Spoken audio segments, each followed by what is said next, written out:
mucha cosa por estos días. Intentemos hacerlo desde un lugar responsable y lo más objetivo posible. Nuestros invitados son Gustavo Álvarez, psicólogo forense, gracias por acompañarnos. Buenas tardes. Y el abogado penalista Gabriel Pombo, que además es autor del libro Historia de Asesinos, que uno de los capítulos está dedicado... Muchas gracias por la invitación. No, por favor, al caso de Pablo Goncalves. Vero, buenas tardes, ¿cómo estás? Muy bien, Victoria, muchas gracias, espero que tú también. La pregunta de hoy para todos en casa con respecto al caso Goncalves es la siguiente. ¿Crees que se hizo justicia? Y nos podés contar tu opinión enviando un SMS al 1212 con la palabra Boca 1 por la opción sí y Boca 2 por la opción no. También estamos esperando sus comentarios a través de nuestro mail a estabocaesmia@tele12.com, a nuestro Twitter @estabocaesmia12 y a nuestro Facebook estabocaesmia12. Ya estamos recibiendo además comentarios que vamos a ir leyendo a la pantalla a lo largo del programa. Para leer también el suyo tienen que enviar un mensaje de texto con la palabra Boca, dejan un espacio, nos cuentan y lo mandan al 1212. Pablo Goncalves cumplió su condena. Fue sentenciado a 30 años, se le imputaron 3 homicidios, se le negó la libertad anticipada que solicitó en el 2012. La libertad anticipada no la da cualquiera, es tribunal, es supremo, no hubo informes justamente que le favorecieran o que constaran que se encontraba rehabilitado como para el beneficio de la libertad anticipada, porque eso es un beneficio. Ahora sale porque cumplió su pena y le correspondió, como le corresponde a cualquier privado de libertad, el cómputo del 2x1 si trabajás y estudiás. Por eso sale antes. No es ningún beneficio. O sea que él, en breve, ante la mirada de la justicia de los hombres, es igual a cualquiera. La única justicia vigente en nuestro país. Bien. Exacto. A mí me gusta igual aclararla ante los hombres. La única, ¿no? Lo demás es valores, personal de por cualquier supuesto. tipo que yo asumo. Pero por eso me gusta de todas la maneras justicia civil. reforzar el concepto, ¿no?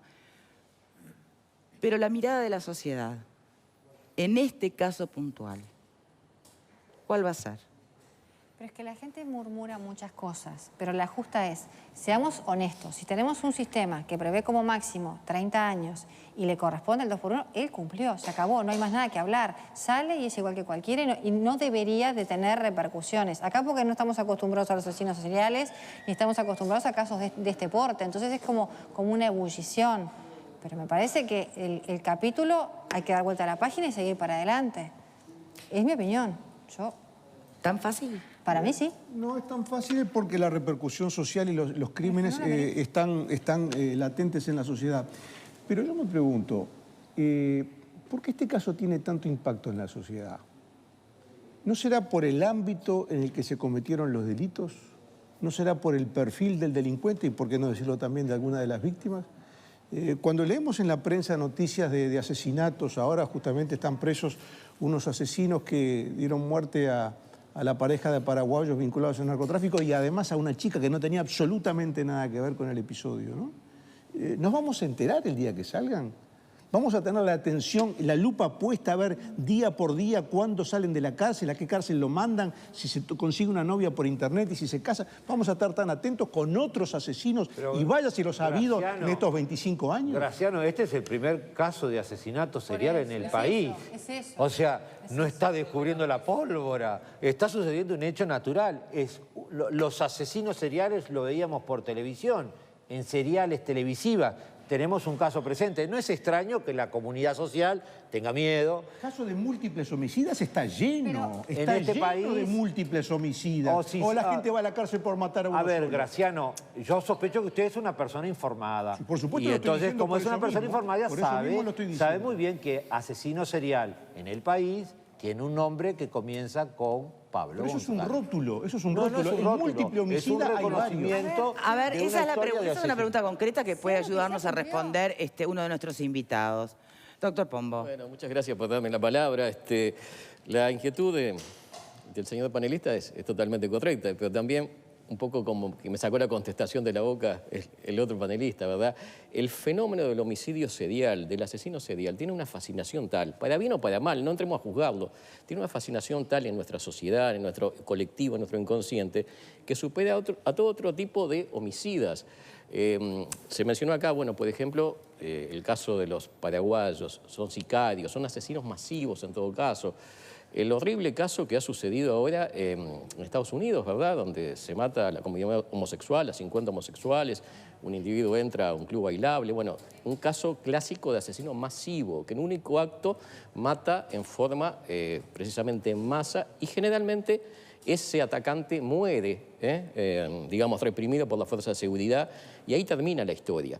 El asesino serial tiene, valga la redundancia, el encanto de la serialidad, la repetición, o sea, que el hecho de atacar en forma, digamos... La planificación. Secuencial, y además la falta de una motivación lógica, racional. ¿Por qué? Porque todos... no hace falta ser un jurista para calificar como algo repugnante y repudiable muchísimo de los delitos que hay acá.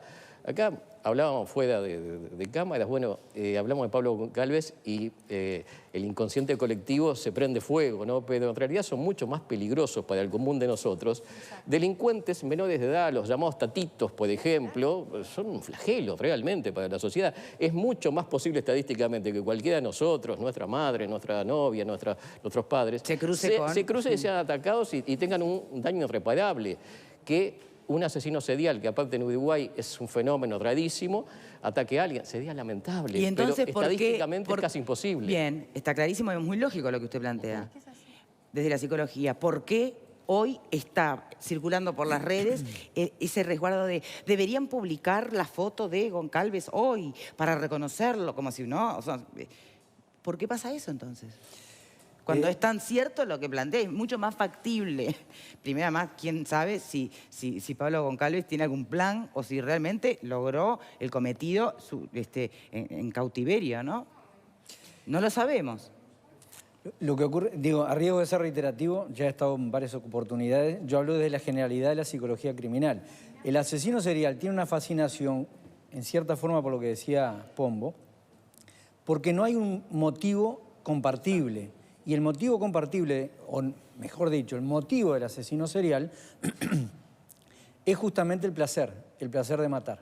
Y eso es lo que lo hace fascinante, adjudiquen el adjetivo o desde qué lugar se puede otorgar este calificativo de fascinante. En cuanto a lo que usted decía, el asesino múltiple tiene varias maneras de ser asesino múltiple. El spree killer, el asesino de masas y el asesino serial. Que también hay otra cuestión en el asesino serial que convoca mucho a la gente, al común de nosotros, es que en cierta forma entre un homicidio y otro homicidio hay un periodo de latencia, un periodo de enfriamiento. No es un asesinato como el asesino de masas que en un momento desbordó su psiquis, desbordó su aparato emocional y se lanza en el acto constante y furibundo a matar todo lo que haya. En estos casos no es así. Reitero, hablo de la generalidad, perdón, pero el asesino serial tiene una frialdad, tiene una planificación, pasa por diferentes fases claramente diferenciadas y tiene, lo que decía anteriormente, una motivación intrínseca que es subjetiva y que comporta el placer de quitar la vida a otro. Entonces, en cierta manera, eso es lo que lo hace fascinante. Bien, en su momento la gran discusión fue si se trataba de un psicópata o no. Como si de alguna manera en el Uruguay existieran las herramientas para poder diferenciar y adjudicar a cada uno pena o tratamiento diferencial. No hay. ¿Importa? Importa criminológicamente y en forma general, importa porque según, es una muy buena pregunta, porque si nosotros recargamos estrictamente en lo jurídico el acto delictivo, le estamos errando. Un acto delictivo puede ser realizado por un psicópata, por un perverso, por un neurótico. 3 estructuras de personalidad diferentes. ¿Qué significa esto? Implica o tiene relevancia e importancia para el tratamiento. Porque, a ver si me puedo explicar, que sea bien concreto. Una tentativa de rapiña en donde el individuo juega con la vida de una persona, juega y goza con el miedo reflejado en el otro, cuando gatilla y sabe que no tiene, estoy hablando de experiencias personales, donde gatilla y sabe que no tiene bala, pero goza después, e inclusive mucho tiempo después goza con el horror que tenía la cajera, es una estructura perversa. Eventualmente es una estructura perversa. No es lo mismo que un neurótico que va a cometer una tentativa de rapiña y después tiene un eco afectivo. Estuve mal, lo hace de todas maneras. ¿Qué quiero significar con esto y termino?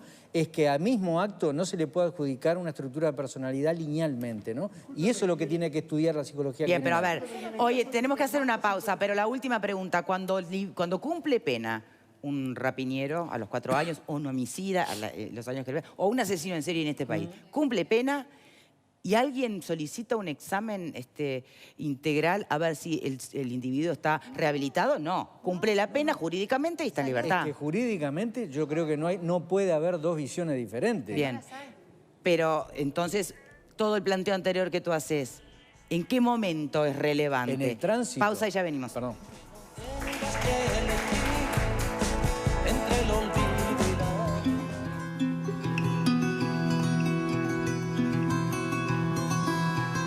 Faltando 5 minutos para las 18 horas, Pablo González es hijo de un diplomático de prestigio, perteneciente a una familia de Carrasco, católico confeso, estudiante universitario de ciencias económicas y con un coeficiente intelectual por encima del promedio. A los 22 años, Pablo Goncalves Gallareta no parecía a simple vista el asesino serial que todos buscaban por la muerte y abuso de 3 jóvenes mujeres en menos de 14 meses.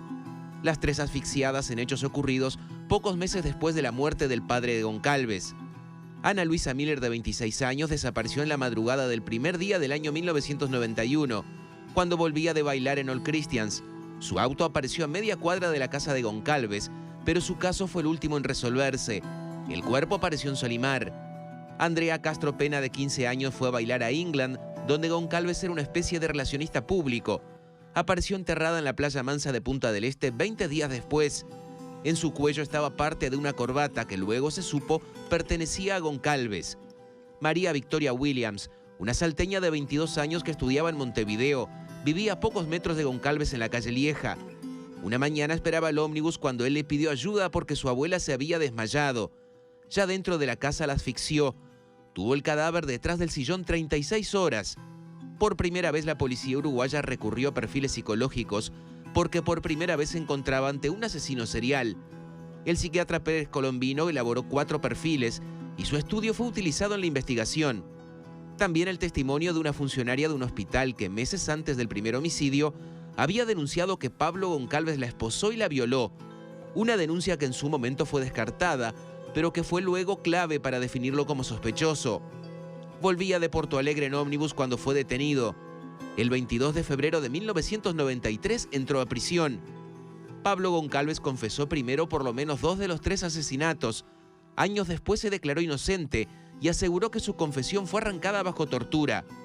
Perdió sucesivas apelaciones y 8 años después ya estaba condenado por los 3 homicidios. A esta altura estaba en cárcel central, tras 6 años en el penal de Libertad, donde fue apuñalado. Estando preso se casó con una vecina, tuvo una hija y se divorció. Trabajó en electrónica y estudió Derecho y Ciencias Económicas.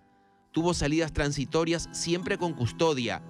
El trabajo, el estudio y la buena conducta le han servido para bajar la pena, que al inicio fue la máxima, 30 años. El psicópata de Carrasco, como lo denominaron los medios de comunicación durante años, encajaba en el perfil que trazó Pérez Colombino. Sin arrepentimiento, sin remordimiento, manipulador y utilizando al otro sin verlo como otro. Con 46 años de edad, habrá cumplido 23 años y 4 meses de condena. 757. Dedicar tu acompañante ideal. Bueno, imagínense que en el tema de hoy la cantidad de mensajes que están llegando son absolutamente diversos además, porque hay quienes incluso sostienen que Goncalves se comió un garrón, tal como está expresado en el mensaje de texto. Y a mí me viene esa duda. Lo último que dijo Pablo Goncalves fue que era inocente después de confesión anterior, ¿o no? Sí, bueno, si me permites tratar de responder modestamente, por supuesto. hay un tema procesal, y acá me pongo el papel de abogado, ¿verdad? Sí. Pablo Goncalves tuvo 2 patrocinios letrados. Primero uno de 2 jóvenes abogadas, que una de ellas era pariente, donde se hizo lo más simple, o sea, aceptar la comisión de los hechos y después tratar de buscar alguna atenuante, pero aceptando, desde la aceptación. Luego cambia, y yo soy muy respetuoso del otro patrocinio letrado que tuvo, muy prestigioso estudio profesional, especializado, ¿no? Sí, no quería decir el nombre, pero especializado, bueno, lo sabe todo el mundo, ¿no? Especializado en temas penales, ¿verdad? Donde cambia radicalmente su postura, pasa a negar de plano todo, ¿verdad? Pero es obvio que hay un patrocinio legal que es el que sugiere eso, porque ante el juez de instrucción, o sea, el doctor Rolando Bomero, él hizo una confesión plena de los delitos, dando detalles ante la fiscalía, ante sus propias letrados patrocinantes de ese entonces. Luego él se ve más allá de una confesión de parte, tengo entendido que lo que hubo además fue en la reconstrucción de algunos de los crímenes, a ver, datos que solo podía saberlo quien hubiere cometido el crimen, ¿o no? Bueno, en algunas de mis monografías al respecto del tema criminal de Pablo Goncalves lo resalto, porque siempre me ha surgido, yo tengo un blog de criminología.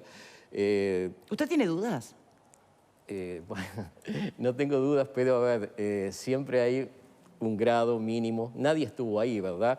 Y ha habido casos, aquellos que hemos estudiado un poco la historia criminal, donde vaya que la justicia ha fallado. Ha habido casos trágicos. Sí. A ver, por ejemplo, muy brevemente, para no salirnos del tema, hasta la década del 50 existió la pena de muerte en Inglaterra. Bueno, fue un caso donde se demostró la inocencia, pero ya el pobre muchacho había sido víctima, había sido colgado, ¿verdad? Entonces, todo eso removió, hizo la abolición de la pena de muerte en Inglaterra, como en tantos países. O sea que la posibilidad existe, no la puede decir nadie. O sea, nadie estuvo ahí, nadie fue mosca, por decirlo metafóricamente, para estar en el momento de los hechos. Ahora, pregunto de todas maneras, en el 2012 hay una solicitud de libertad anticipada que es denegada. O sea, ahí imagino yo que hay nuevos estudios, o por lo pronto pericias psicológicas, que son el insumo para otorgar o no la libertad anticipada. O sea que si no se otorga es porque una vez más se revisa la culpabilidad y se confirma la culpabilidad y además la no rehabilitación. ¿O podemos seguir equivocándonos sobre un fallo equivocado? Yo diría, Victoria, a esto que tú te refieres, ¿verdad? Ese informe pericial que llega a la Suprema Corte de Justicia. ¿Qué sucede? Pablo Goncalves queda entrampado en su propia estrategia procesal. Si él llega un momento que pasa a negar la comisión de los ilícitos, él no puede decir, confieso que estoy arrepentido, es obvio, sería una contradicción. A eso le juega en contra, porque lógico, el informe entiende de que un tema determinante es que haya arrepentimiento, pero mal uno se puede arrepentir si por estrategia procesal, creo yo más que nada, él se vio obligado a manifestar su inocencia. Entonces, eso termina jugándole en contra. Ahora, brevemente, volviendo a la pregunta anterior de pruebas. Bueno, el estudio de los expedientes muestran, más allá del desdecirse, que es obvio también, ¿no? Pero en algunos actos procesales, como por ejemplo en la reconstrucción forense, cuando en el caso, y vamos a tocar el caso de esta chica, Andrea. Caramba. Luisa Miller. El primer homicidio. El primer homicidio que fue, Miller. paradójicamente, el último que le imputan, el de Luisa Miller, ¿verdad? Que es el que en el rumor popular hay más dudas. Yo comentaba hace un momento, tengo un blog de criminología y me han entrado muchos usuarios anónimos, hasta agresivamente, ¿no? El hombre es responsable, acá le colocaron en realidad mató a las otras 2 muchachas, pero el caso de Miller se lo plantaron, bueno. Pero vamos al caso de Miller justamente. Surge del expediente penal, leyéndolo, los expedientes son públicos, puede cualquiera acceder a ellos, ¿no? Que, por ejemplo, cuando va con el doctor Rolando Bomero, con la fiscal, con sus entonces abogadas patrocinantes, a el lugar donde se encuentra el cadáver de esta chica. Estaciona el auto exactamente desde donde es arrojado. Él pide un vehículo policial, le pide al juez manejarlo para mostrar cómo había dejado. El cadáver de la joven había sido empujado en un terraplén y quedan las marcas de las ruedas de determinada manera, o sea, y es casi imposible que él, maniobrando, los deje exactamente igual. Por ejemplo, ¿Pero qué quiere decir? A menos que hubiera sido él quien estacionó ese auto en ese momento. Por eso, esa es, como se dice corrientemente, una prueba que solo el culpable la puede producir. Y otra, y ya termino con esto y pasamos a otras preguntas para el colega. Cuando Guido Berro, el forense, hace la autopsia de esta misma víctima, y vuelvo a insistir con la víctima que se discutió la culpabilidad de Goncalves, de Miller, aparecen sobre el dorso de sus puños, sobre las muñecas, determinadas marcas. Bueno, esas marcas se demuestra que son hechas con tiras de cordones náuticos. Por el grosor son exactos. Y él había confesado, en su primera confesión, más allá de después desdecirse, que justamente la había sujetado con gran fuerza con los cordones náuticos a la chica. Y eso le produce esa abrasión sobre los puños y sobre el dorso de las palmas que la pericia técnica de Guido Berro constata. Así que hay más, pero el tiempo no nos permite. Pero ya creo que con estas dos pruebas que surgen claramente del expediente... Entonces vuelvo a preguntarle, ¿usted tiene dudas de que puede haber sido un fallo equivocado de la justicia? Todo indica que no. Bien. Pero... Desde la psicología forense, ¿hay otra respuesta para la misma pregunta? No, porque es una pregunta jurídica. Hay una constatación jurídica de que ha sido culpable, se han realizado todas las instancias jurídicas posibles y se ha fallado que ha sido culpable. De la misma manera que taxativamente cumple la pena y queda en libertad como cualquier ciudadano, de la misma manera se cumplieron todas las instancias.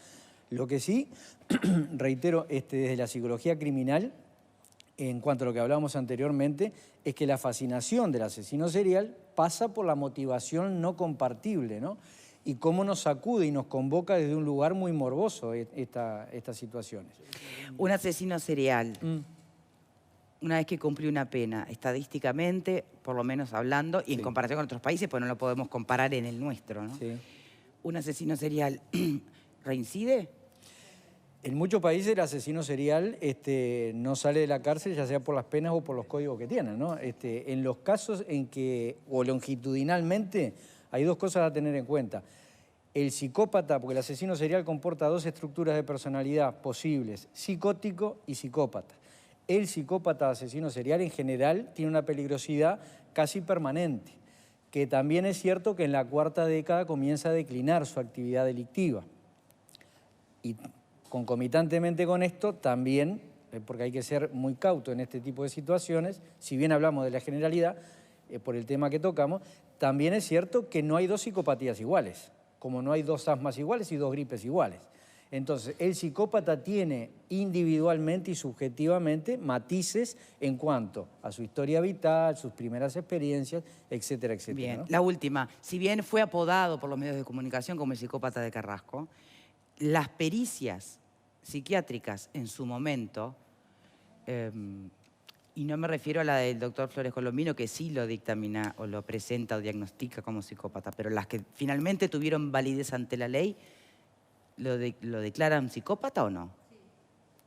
Y sí, tiene todos los indicios que la criminología asigna a una personalidad psicopática, ¿verdad? Pero también está el plano jurídico, y esto se dijo al principio de toda esta charla. O sea, sencillamente en nuestro sistema procesal penal cumplió la pena y el Estado no tiene más remedio que arriesgarse a esa posibilidad que en lo personal, ya que tú me has hecho alguna pregunta personal, es mínima, ¿verdad? Si algo tiene este imputado en particular es su alto grado de inteligencia. Y le deseo lo mejor, y le deseo desde acá a Pablo Goncalves que se haya recuperado, si realmente es culpable como todo parece, que se haya recuperado. Si no fuera así, inteligente como es, no va a cometer más delitos acá, en un país tan pequeño donde está bajo la lupa de todos. Ah, bueno. Entonces que los cometa en otro lado. No, yo no digo que los doctor. cometa o lo deja de cometer, yo digo que estadísticamente... Lo que está claro es que quedó más que claro que las posibilidades de que te hagan daño a cualquiera de nosotros pasan por otro lado. ¿Cómo cierra la votación, Vero? Al cierre, Victoria, 89% de los televidentes piensan que no se hizo justicia en el caso Goncalves y un 11% piensa que sí. ¿Eso qué querría decir? Que frente a casos de delincuentes así, que demuestren esta peligrosidad o cuyos crímenes hayan sido tan contundentes, habría que hacer cadena perpetua. ¿Es eso lo que quiero? En realidad lo que está detrás es esta preocupación de la sociedad. cadena perpetua o pena de muerte. Tenemos eso que agregar algo que Tenemos que despedirnos, tenemos que despedirnos, señores. Yo lo que deseo es paz en el corazón de las familias de las víctimas, ¿no? Porque este es un momento, obviamente, que debe remover mucha cosa. Y bajemos la pelota, ¿no? Bajemos un cambio. Es simplemente cumplir con la ley que nosotros mismos creamos. Tenemos que despedirnos. Había un llamado a una marcha por el tema justamente de los asesinatos en Orlando, pero me gustaría que Ro dijera, ¿cambió de horario? Sí, cambió de horario y es mañana a las 12 del mediodía en la Plaza de la Diversidad en Sarandí, Bartolomé Mitre. Perfecto. Y bueno, nos concentramos todos ahí y fue a pedido de la Intendencia. Perfecto. O sea que mañana a las 12 del mediodía en la Plaza de la Diversidad en la Ciudad Vieja. Muchas gracias. Gracias a todos por habernos acompañado. Pombo, por supuesto, Gustavo Álvarez, muchísimas gracias a los dos. Gracias.